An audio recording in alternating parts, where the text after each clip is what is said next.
In the dust-laden frontier settlement of Willow Crossing, a massive iron cage dominated the town square.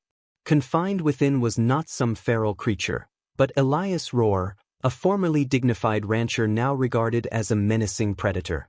The townspeople branded him the monster of the plains, a soul best left to oblivion. At the crowd's periphery lingered Clara Whitlow. A 50-year-old widow, she had endured nothing save scorn, adversity, and isolation throughout her existence. She perceived no beast within the cage. Instead, she witnessed a man broken by sorrow, abandoned to decay. When the prisoner lifted his eyes, Clara glimpsed not malice within them, but a profound solitude that reflected her own. Clara convinced herself she would disregard the cage, just as she had mastered ignoring the piercing stares and murmurs of others for countless years. Yet that evening, sleep eluded her. She remained haunted by the stranger's penetrating gaze. Come dawn, Clara intentionally chose the route that led past the cage. The sheriff maintained his vigil nearby. When Clara attempted conversation with the imprisoned Elias, his voice emerged for the first time, gravelly from water deprivation. They intend to auction me to the highest bidder come sunset, he informed her. Clara inquired, You mean as if you were cattle? A sardonic smile crossed Elias's weathered features. Anguish swelled within Clara's chest. She had witnessed such spectacles previously, where the vulnerable or destitute were bartered away, declared worthless. That evening, seated within her chamber, Clara gazed upon her final possession of value, a silver comb.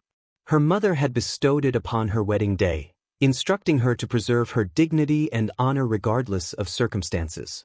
In that instant, her resolve crystallized.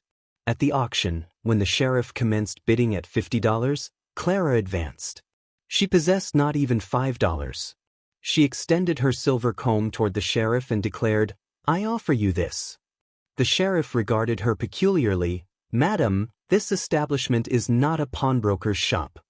It holds greater worth than any currency these gentlemen will present, Clara proclaimed with unwavering conviction. And it accompanies a vow. This man shall never again darken your jail cell. Silence descended upon the assembly. The sheriff deliberated momentarily before accepting the comb. Very well, he conceded. But his welfare becomes your burden now. When the cage door swung open, Elias emerged, his gaze locked upon Clara. Once they had distanced themselves from the gathering, he presented himself. I am Elias Rohr. The railroad corporation coveted my property. When I declined their offer, they incinerated my crops and fabricated evidence against me. Clara recognized this sensation of inequity.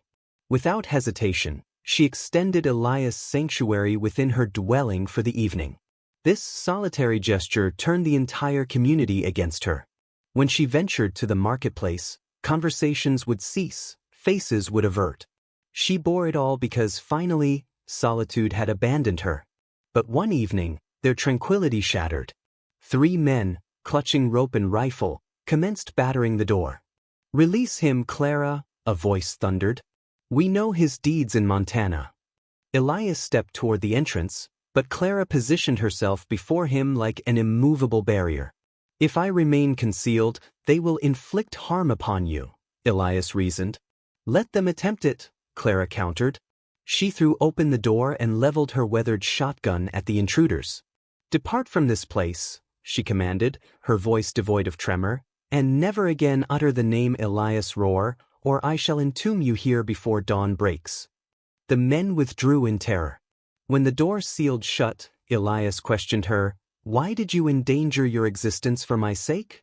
Clara responded, Because you represent the first soul in years who observed me and recognized a human being beyond my years or my history. That evening, for the first time in ages, a modest yet authentic smile graced Elias's countenance.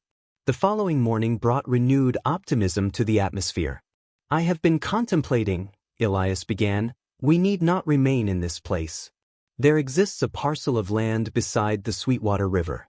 We might forge a fresh existence there. The prospect of rebirth flourished like sunlight within Clara's spirit. Do individuals such as ourselves deserve another opportunity? She whispered gently. Elias met her gaze and replied, I believe individuals such as ourselves require it above all others. Joy illuminated Clara's features, reaching her eyes. Then we shall depart, she affirmed. They gathered their meager possessions and abandoned that settlement permanently. Behind them lay years of anguish and isolation, while before them stretched a new existence, a life they would construct not upon others' judgments, but through their own bravery and fellowship.